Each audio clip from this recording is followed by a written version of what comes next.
Well, TFNation's over for another year, so I guess it's time for me to give you guys the TFNation recap. So let's get on with this.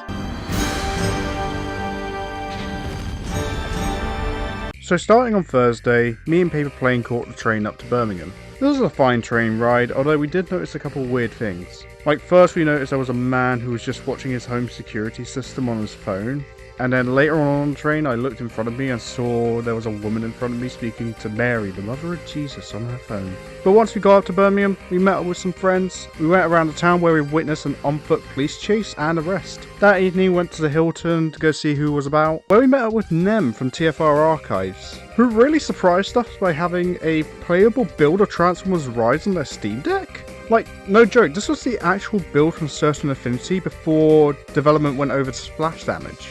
They're actually working on a video documenting the fall of Transformers Rise / Reactivate, so I'll pop a link to their channel down in the description and up in the top right corner, so make sure you go subscribe to them for when that releases. And also subscribe to me, come on, we're almost at 300 subs, it'd be nice to reach that number. Okay, yeah, sorry, I shouldn't do that, should I? Anyway, after that we went back to our hotel via the Black Mesa monorail and rested ready for the con the next day. Alright, so welcome everybody to the meeting of the beers. So, Friday is here and TFNation has begun. This day is usually just panels, so it was more of a chill day to be honest. I think one of my favourite parts of the day was the moment I was going to registration to get my tickets. Whilst I was in line, I checked my Instagram and saw the story of someone I followed and noticed the back of my head just popped up. This was Abigail Coy, who I did speak to, and honestly, one of the nicest people I've met at TFNation. She also did interviews with the attendees about TFN and Transformers in general, so be sure to check out her socials, that might be popping up anytime soon. Then at about 1 o'clock I actually went off to the Friday cosplay meet, which is hosted by the Cybertronians UK group. I went along in my IW Rodimus cosplay that I tend to wear most TFNs, and we had a ton of fun. Other than that, there's not really much to talk about with Friday, so let's jump over to Saturday. Merchandising! Opening ceremony. Brilliant as always. During the health and safety video this year, they actually added a bit about cosplay not being consent, which I am so thankful for. I did mention during last year's video that there were a few issues that happened to cosplayers, so having them address it in that video was really appreciated, and I'm glad to see that feedback was taken. And right after that, we had the long wait for the vendor hall. When we eventually got in, the vendor hall was just heaving. I was surprised I was able to actually make it to Toy Foo's tables and actually purchase something from them. I did go back to the cosplay meet that day. I was actually in a Scientist Shockwave cosplay. I also got to take a picture with a Long Arm cosplayer who, funny enough, I had met at Hyper Japan the week before as they were on the Artist Alley. And of course we can't talk about Saturday without mentioning the biggest thing, Vince DiCola's concert. Now before this, I had never done a concert of any sort. I was a little bit nervous about going. I actually ended up sitting with Abigail and Sir Brick for the show, and I'm gonna be honest, this was the highlight of the entire con. Vince was amazing. It was also nice that he didn't just play Transformers exclusive music, he actually brought in like some of his original stuff, he brought in stuff from Rocky 4, but of course he did play music from Angry Birds Transformers.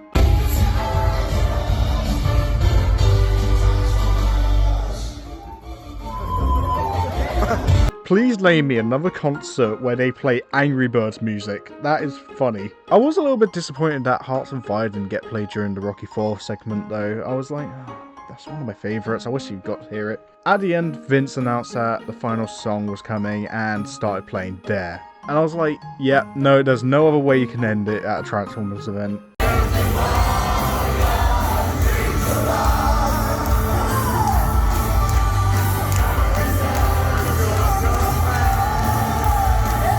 Right as Dare was finishing, the music started pitching up and it went into Hearts on Fire.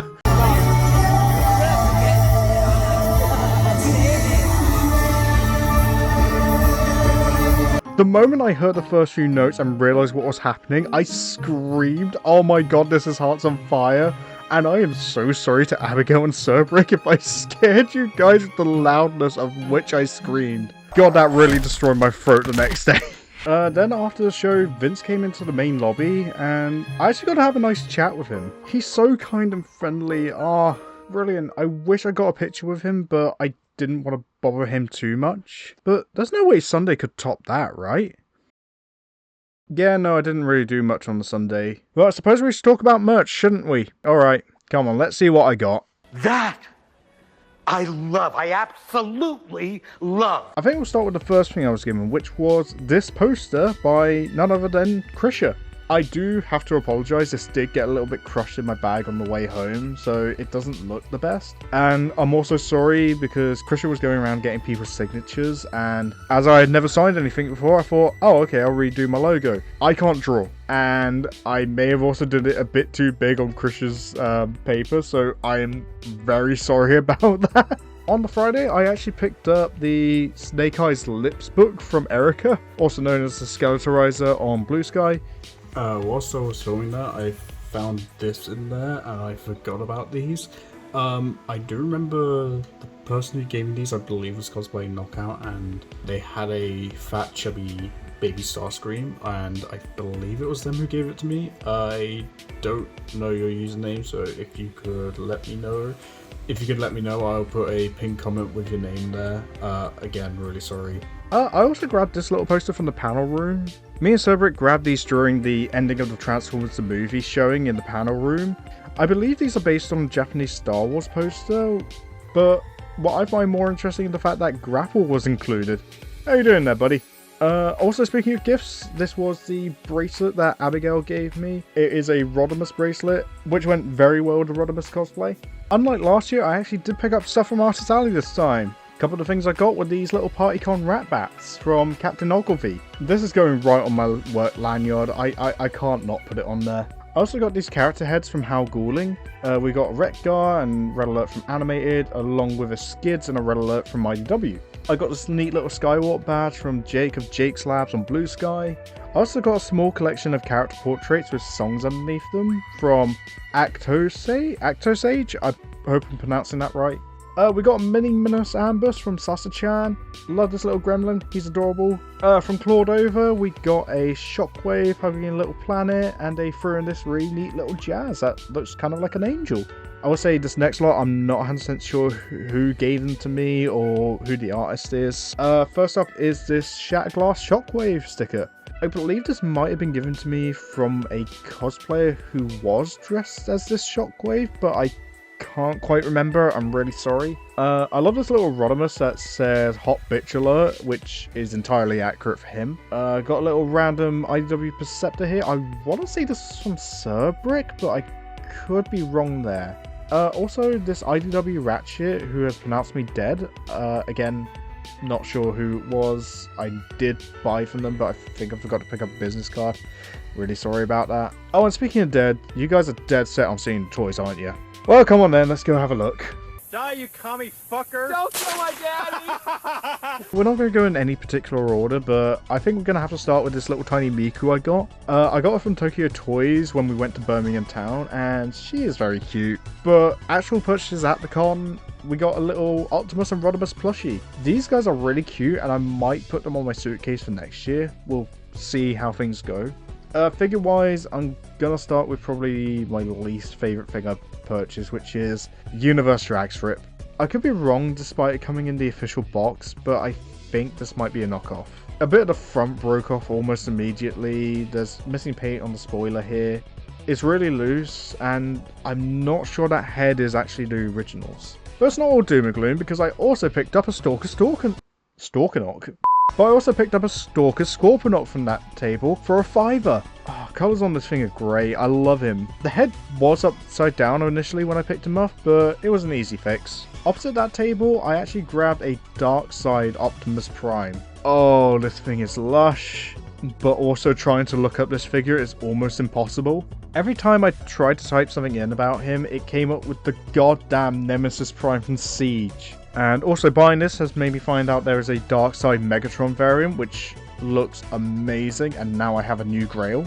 We also got this cute little Creon Astro Train, which was given to me by my buddy Jonah. On the Friday, he did a Thunderhoof and Rodimus Colors cosplay, which I did get a picture with him in. Over at In Demand, I picked up a Studio Series 1 charger. Honestly, I only grabbed this because I bought the Toy Hacks when they were just 1 cent whilst I was doing another order. But this thing is brilliant. Honestly, I think he might even be possibly in my top 10 this year, but we'll wait and see about that. But we can't do a TFN without talking about Toy Fu. So starting off, we're going to have Universe Inferno. I had to grab this. It's red alert colors, and sure, it's scratched up, but hey, this also finally completes the Autobot Brother molds I needed. Up next is Animated Elite Guard Bumblebee. God, I think this thing was at like every table at one point.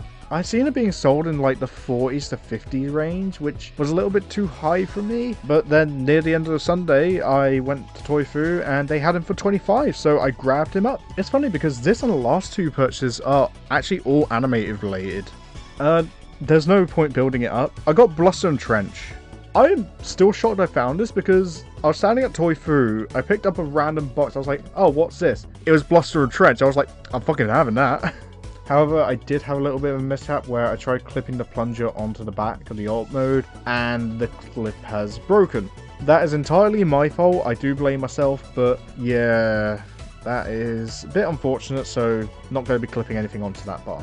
But to find a set for 70 was quite a shock, and it was actually only £10 cheaper than the last figure I got here. So, I said it was an animated figure, right? Well, your eyes do not deceive you. This is indeed the unreleased Activator Electromagnetic Soundwave. I got it for 80, and speaking to some of the people around, I apparently got that for a steal because they have seen it go into the hundreds. This is insane. And honestly, I think that's the best way I can end this video. Thank you to everyone who made this con as amazing as ever. I really appreciate you all, and I hope we can do this again next year. So until then, catch you later, guys. Thanks for watching. If you enjoyed this video, feel free to like, comment, subscribe, and don't forget to hit that bell. See you next time.